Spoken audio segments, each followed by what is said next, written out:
Hi students, let's continue with our basic concepts. So in the previous videos, I explained about what exactly the literals are, keywords and the identifiers. Now let's have a look on what do you mean by data types and the variables. So these are the basic concepts that we are using in each and every programming language.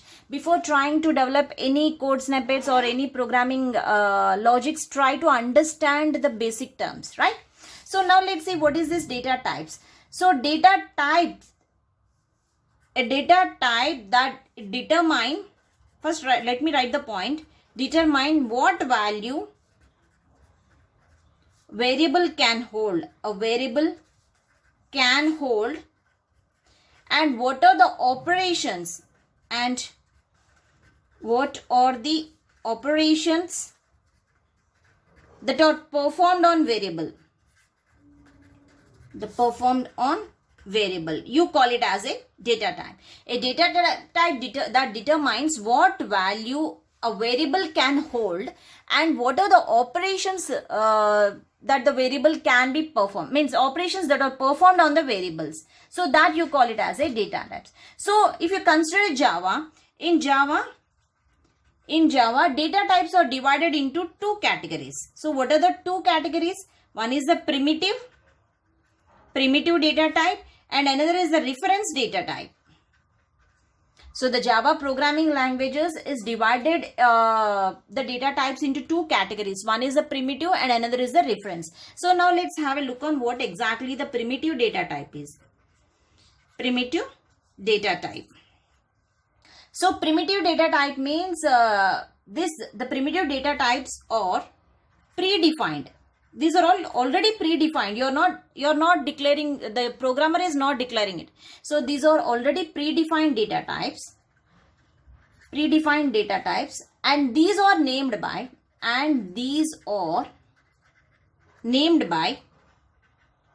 keywords. Because these are already predefined. These are programmer language itself is reserved these words. So these are the predefined data types and these are named by the keywords. Okay. And these are again divided into subcategories. So let me explain those subcategories. So the subcategories are integer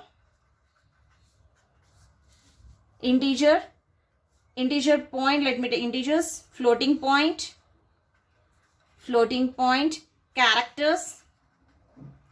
characters and boolean. So what it means, the Java is divided the data types into two categories. One is the primitive and another is the reference. The primitive data type, you call it as a predefined data types and these are named by the keywords. So the keywords are nothing but int, float, character, string, public, private. Those are all the keywords which are reserved the programming itself. So these are named by the keywords. Integer, floating point, characters and the booleans are the primitive data types. So integers comes under the byte is an integer, short is an integer, int is an integer and the long. These four comes under the integer concept. Okay.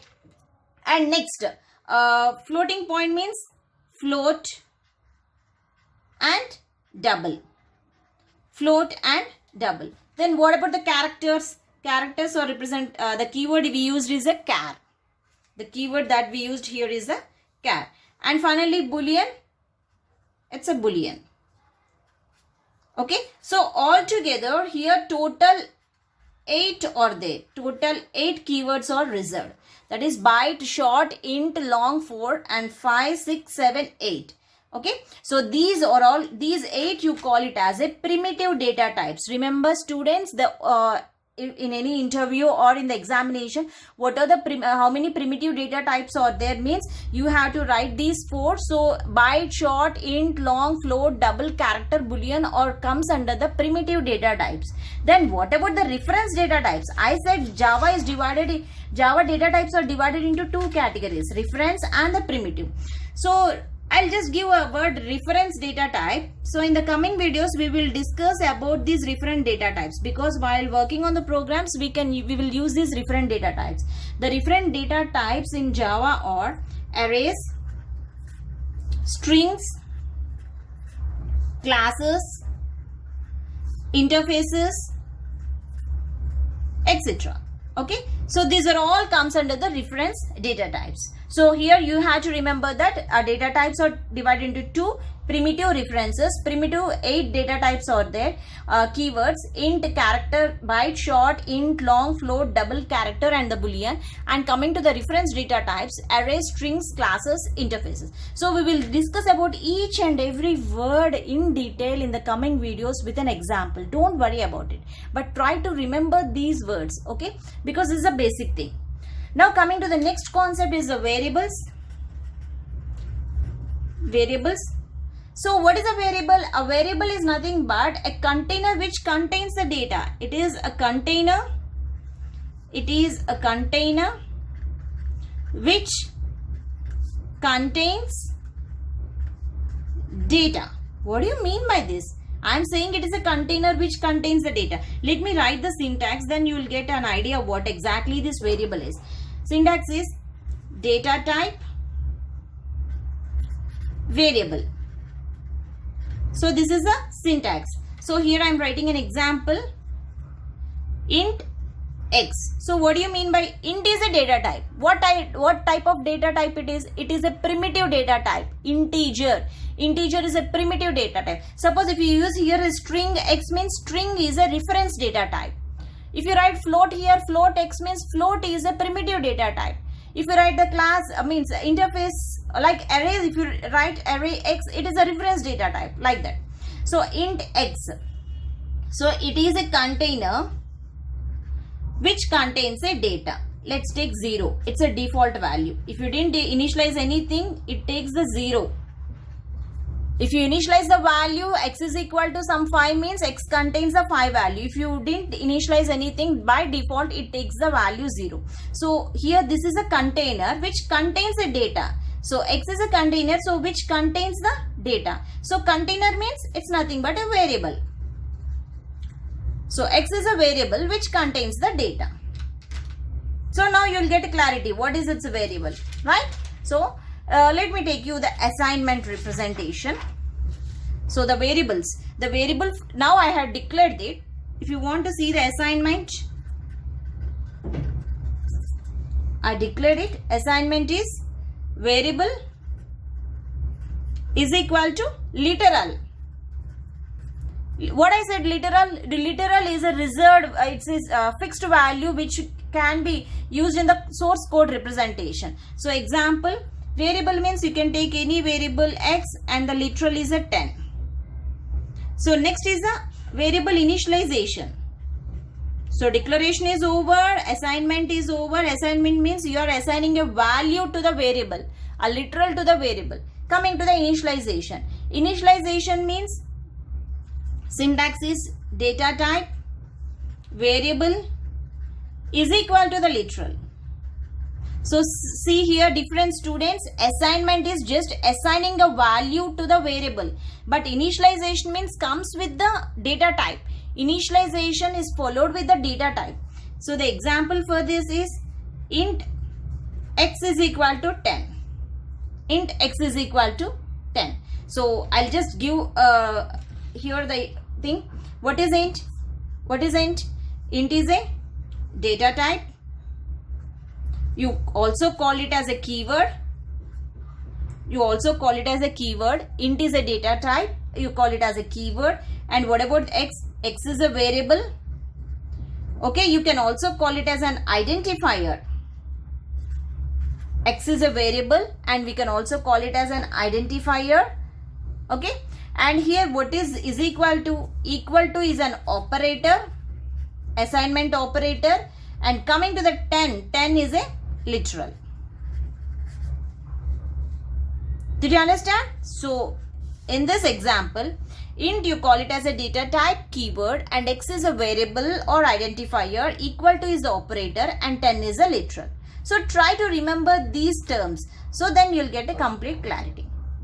So I'll give something just recall the concepts like let me take some examples. So try to identify whether this is true or false. I'm initializing the values int underscore a underscore equal to 20. Is it valid or not? Is it valid or not? Valid. Because this is an identifier, right? This is an identifier. Here's variable or identifier. According to the rules of identifier, we can use an underscore and the dollar symbol is also accepted. Okay, this is a valid. Int 2a is equal to 20. Is it valid? No, it is invalid. It is invalid because you can't use a number in the identifier. The starting letter should not be the number. It should be a capital letter or a small letter, or it may be underscore or a dollar. Okay, so according to the rules of identifiers, this is invalid, and this will be the valid. Suppose 2a is a2 is equal to 20. This is valid. Starting should not be the number. After the alphabet, a number should be valid. Okay, and suppose int char equal to 40. Is it valid or not? Valid.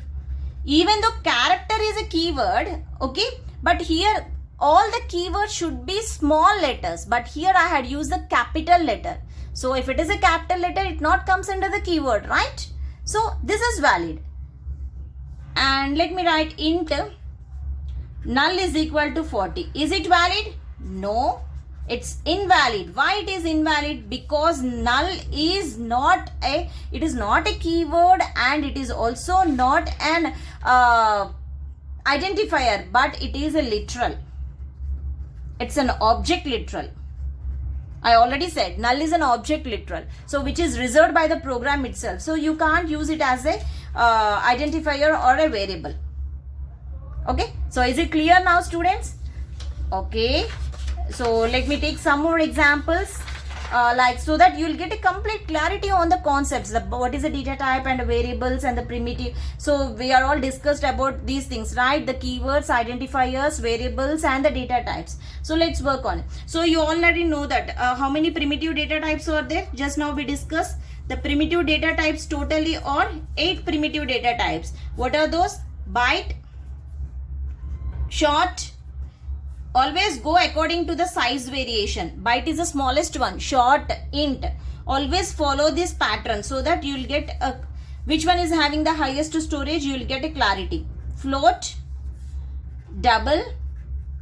Okay, and the last you take the character and the boolean. So these all comes under the another thing, because these only the integer data types. These are the integers, and this is the floating point, character and the boolean. Okay, these are the primitive data types. Right? So, while you have to remember the data type, the sizes also. If you take the data type, memory size should be the important. If the memory size is exceed out of the range, then it shows the invalid. So, what is a byte? So, the byte storage is 8 bits. Memory is 8 bits. That is a 1 byte. Range is 2 power 7 to 2 power 7 minus 1. And coming to the short is 16 bits. So that is nothing but 2 bytes. So the 2 bytes, its range is minus 2 power 7. So minus 2 power 15 to 2 power 15 minus 1. And next coming to the int. So int is 32 bits. 32 bits is nothing but the 4 bytes. 4 bytes. What is the range here? Minus 2 power 31 to 2 power 31 minus 1. And coming to the float, long, because I'm just writing the integer data types. Long is 64 bits. 64 bits means it's nothing but 8 bytes. 8 bytes, what is the range? Minus 2 power 63 to 2 power 63 minus 1. So just remember this point, students. So I'll just give you what is a valid and invalid. Suppose byte B is equal to 130. Is it valid? Is it valid? No, it is invalid. Why it is invalid? Can you guess? Byte B is equal to 130 is invalid. Why it is invalid? Because byte consisting of only 8 bits. So that should be in the range of minus 2 power 7 to 2 power 7 minus 1. But 130 is out of this range. 130 which is assigned is out of the range. So it is not a byte. You can represent it as an int. Don't declare the data type with the byte. So that's why it's invalid. Okay. Suppose if I write short C is equal to 60,000. Is it valid? No, it is also invalid. Why? Because the short range is minus 2 power 15 to minus 2 power 15 to 2 power 15 minus 1 out of the range. It's also invalid. Suppose if I write int c is equal to 60,000, now it's valid. Okay, so now it's valid. 6,000 or 60,000, whatever, it's valid. So if it is out of range, it shows invalid. If it is within the range, it will be shows valid. Okay, and one more point I have to be cleared, students. Suppose if the number, whatever the number, if the number is out of int range, let's take if it is out of int range and within long range, then that number must be suffixed with either small l or capital L. Suppose you are written as a long, okay, and you are written out of int range is there. Suppose long h is there and it is out of int range and but within the long range only. So try to write any number and suffix with L, or you can represent with the capital L.